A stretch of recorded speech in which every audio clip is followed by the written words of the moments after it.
Police violence on Black and brown males has a historical reference and is unfortunately embedded in our society. Targeted policies continue to criminalize Black and brown communities and perpetuate poor policing. In this episode, we speak to Gwen Carr, mother of Eric Garner, whose life was tragically taken by police 10 years ago. She is creating civic engagement through her foundation, Eric, Eliminating Racism and Inequality Collective. We're also joined by retired Lieutenant Edwin Raymond, author of An Inconvenient Cop, renowned whistleblower who was part of the NYPD 12. I wanted to create a safe space to have uncomfortable yet transformative conversations that move people, amplifying the voices of those who are underrepresented and who inspire positive change. I'm Toni Williams, and this is Brooklyn Savvy.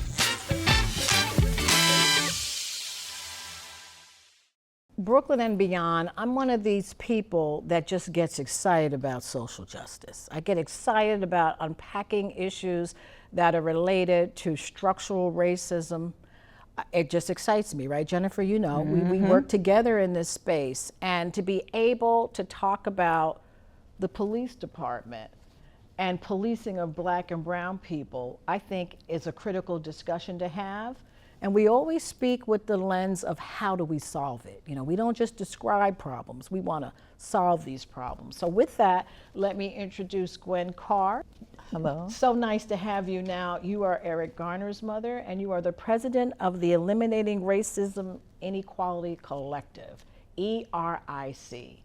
That's so happy correct. to have you. And we also have an author and a retired lieutenant for the NYPD, Edwin Raymond, and you've got quite a story. I know that you just had a movie on Hulu, Crime and Punishment, and also with you too, Gwen, you have a wonderful, wonderful book. This stops today. This stops today. I've been listening to it. That book is just really incredible. Thank you. Now, we're looking at the 10th anniversary of your son's death. You moved from being a mother to an activist. Can you share some of that journey with us? Yes. Of course, that wasn't my choice. I was thrust into it, but after that terrible day when my son was murdered and I was able to lift myself back up, I just prayed. I prayed a little, I prayed a lot. Then I said, what am I going to do with myself? And for almost 10 years now, I've been at the National Action Network, and Jennifer Jones is one of my good friends. Absolutely. Vice Chair. And you know, we know what the struggle is, and we struggle together. And it's a long journey. It's not always a popular journey, but it's one that has to be done. Can I just jump in here and say, I have to share that Ms. Carr has, as she talked about, she has soldiered on. One of the things that has inspired me most is when we learn of yet another killing, another tragic killing of a Black person at the hands of a police officer. She's right there. She's right there with the family, with the mothers, holding their hands and just kind of walking them through, helping them to know that, you know, even though they feel like they may be alone, they're not. She's just tremendous. So she's out there fighting the good fight, but she's also being a sister, a true sister. In your book, you talked a lot about Hillary Clinton. And I wanted you just to surface that, because you really admired her. I did. Yes. I do.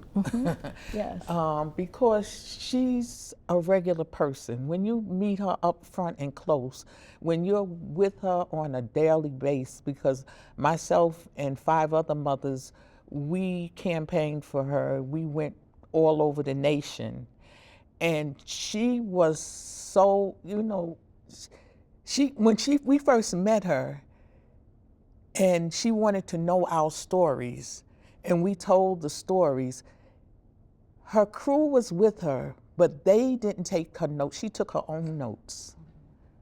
And that inspired me, because usually your entourage or, your PR person, they're the ones that's taking notes and then they read them back.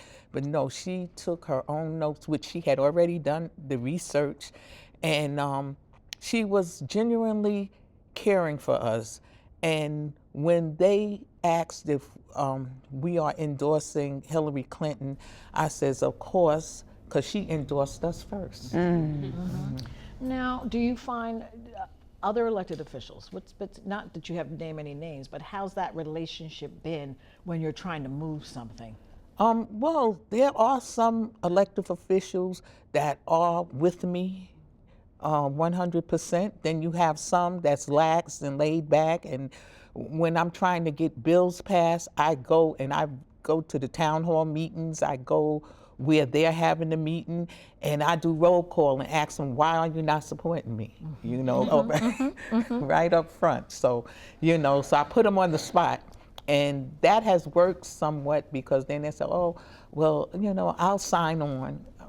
So sometimes you just got to be upfront and close, not telephone calls, not emails, but face to face. You spoke with so much wisdom in your book as well. I mean, there's just so much that one can learn. Now, Eric was not your only son that passed. No, I had another son, Emery.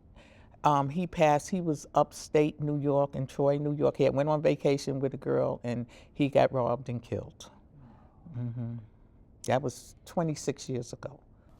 It always takes a minute, because at the end of the day, all of us have sons, and it doesn't matter. Nothing. Those life can happen. Life can happen. It does. It can certainly happen. Now, you have this foundation, Eliminating Racism and Inequality Collective. Now, it's clear why you started it, but what is it that you hope to achieve with this? Well, I hope to save the youth. If we just save a few of them, it would be an accomplishment. And I want to invent programs that will help them, to show them that there's a better way to life than the streets. I want to show them Manhattan, to show them plays, to go to museums, and show them their worth. Because some kids don't know what their worth is. Some kids don't even know their talents. And we want to bring all of that out in the young people. And that's why I'm campaigning also to get support for those programs, because the youth, they need us. Absolutely. And we have to meet them where they are, so that we can show them that we've been young before too. We've made mistakes. And one question I did not ask, but I'm going to ask it now to each one on this panel. Black lives matter, but some would say all lives matter. So I want each of you to respond to that, this idea that Black lives matter, but all lives matter. What about you, Maria? What do you think about that when you hear that?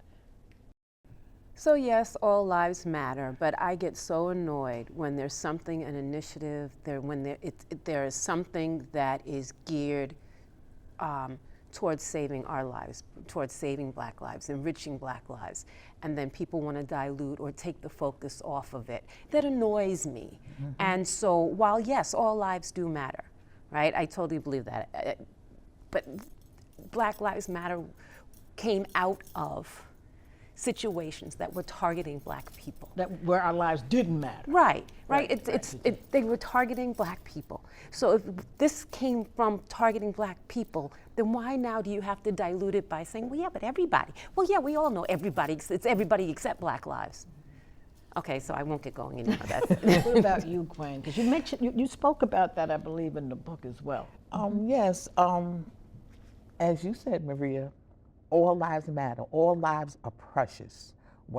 But they discount our lives so much we have to remind them our lives matter also. So don't leave us in the back. Don't, discriminate against our lives and think that everybody else's life is so precious. We all should be on the same level. So that's why we have to emphasize that Black lives matters also. And what about you, Edwin? I'm essentially echoing the same point. The focus is on Black lives for a reason, because we keep seeing things that are going viral in which if Black lives mattered, these things wouldn't happen. So this is where the focus needs to be. Again, technically all lives matter, but it's Black lives that are not meeting that standard, the way that society treats us. So that's where the focus is. I could not agree more, and I'll just quickly add that I'm reminded of, if you look at a piece of paper with many words, and then somebody comes along and they highlight a few words, it's because in that moment we need to draw our attention to those particular words. They have significance in the moment. That's what the statement Black Lives Matter was about, is about, should be about. We have to highlight the experience of Black people given the suppression, the marginalization. No, that is a very, very poignant point. Now, in your book, you talked about how we can eliminate racism, and I thought this was really, really good. You said, refuse to grow complacent, confronting your own implicit bias, the courage to speak up when you see injustice, and understand the effects of systemic racism on BIPOCs in everyday life and how we are made to feel disposable and our lives are not valued. Now that's what you said. Can you say it again in your words? No, but to me, that was like, wow, that is the roadmap. Yes, if we could all follow that, because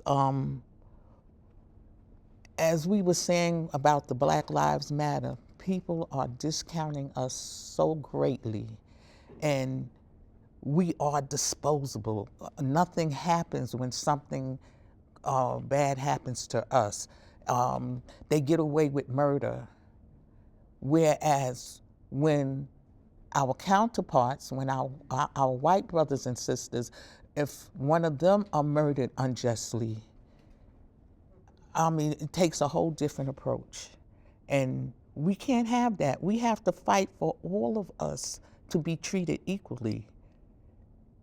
And we have to keep a positive approach. We can't treat a senseless murder of our Black brothers and sisters as another news story. We sit on our couch and say, oh, that's a shame what happened to him. No, you get up off your couch when you hear something. And I don't care if you know the person or not. This is another Black man that has been killed for no reason at all, or very little reason, where our white counterparts would not have suffered that penalty.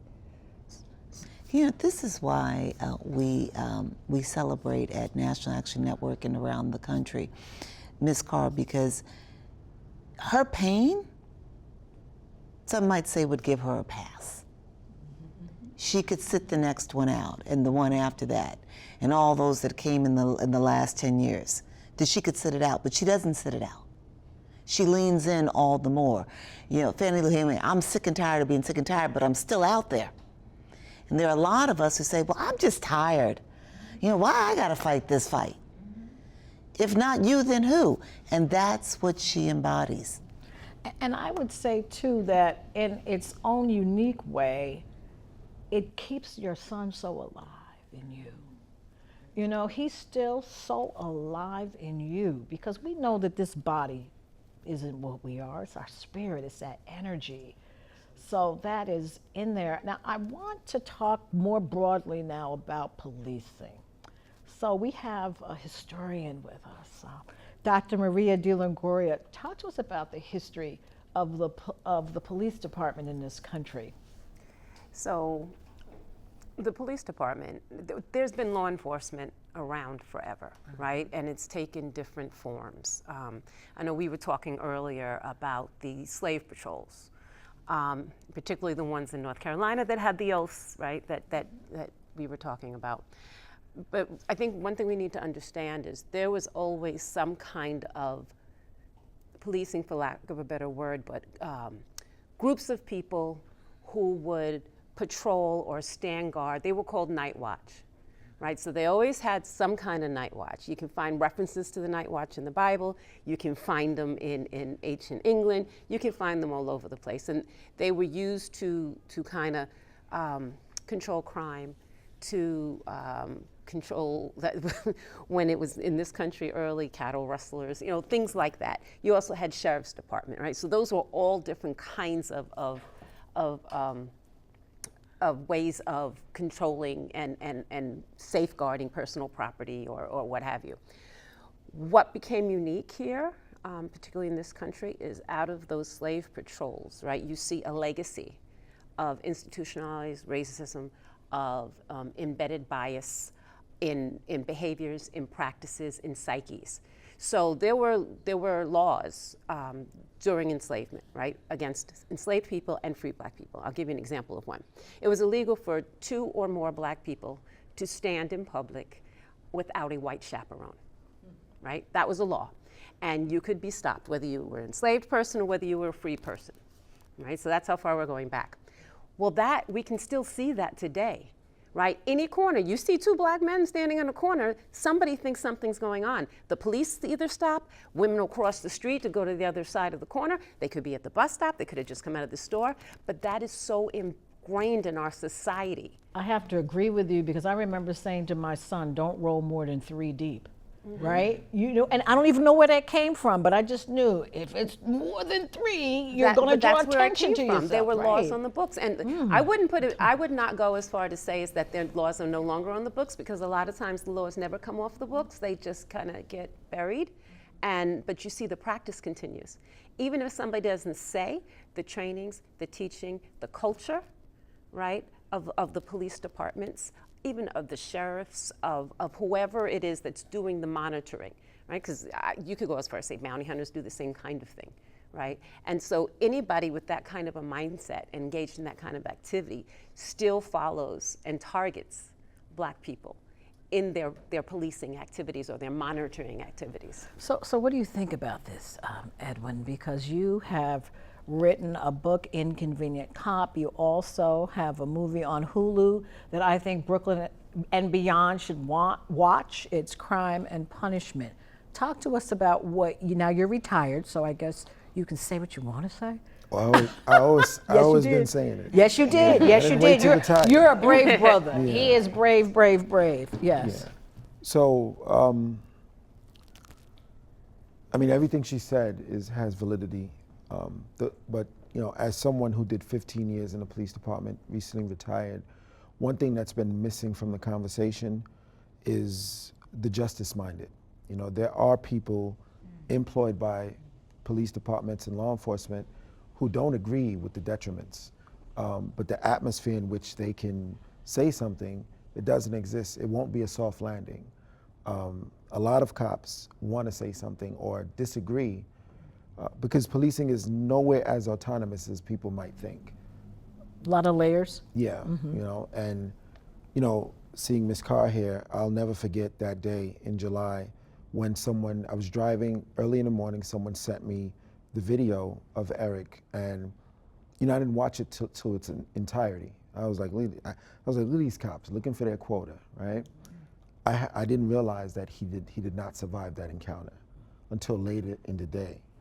And everyone else watched it. It was a white cop. It just seemed like, that perfect, intuitive white cop, black guy, racist, and racism was definitely involved.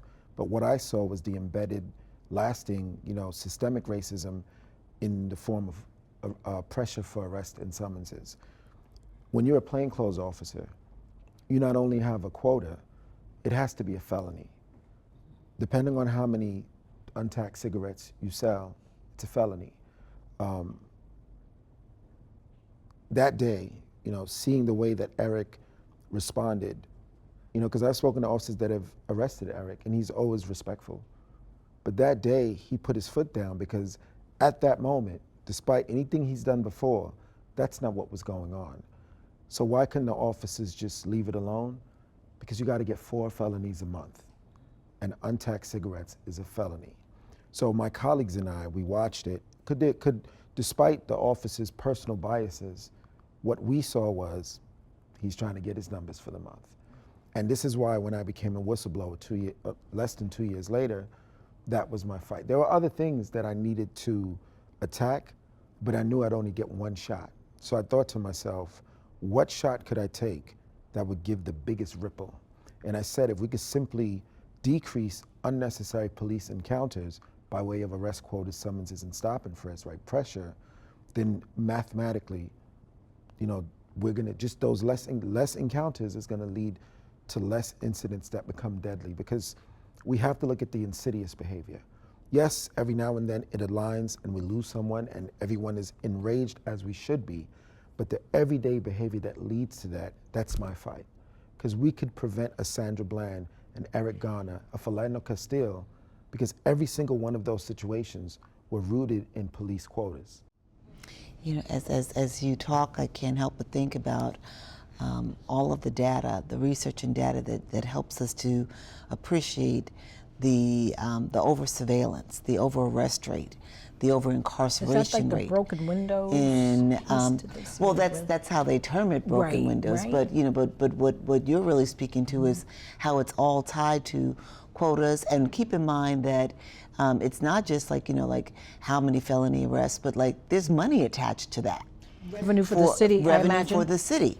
And so, but if you lean in and you listen, you know, densely populated Black and brown communities, the war on drugs. Remember, it was determined during the Nixon years. Let's drop the drugs in the urban communities. You know, where, you know, and we'll go in there and, you know, a lot of business done on the street. Drugs were in the suburbs. Yeah. In the white communities. Right, but not as out in your face. And so, Because they came to the Black communities to buy it. That's exactly right. That's exactly right. But this whole, to your point, it's like this, it's what structural racism, as Maria was talking about, what it looks like when it's embedded in institutions and the policies, the practices that then perpetuate it. So your mindset, and I'm appreciating so much what you're saying, your mindset, the bias is embedded.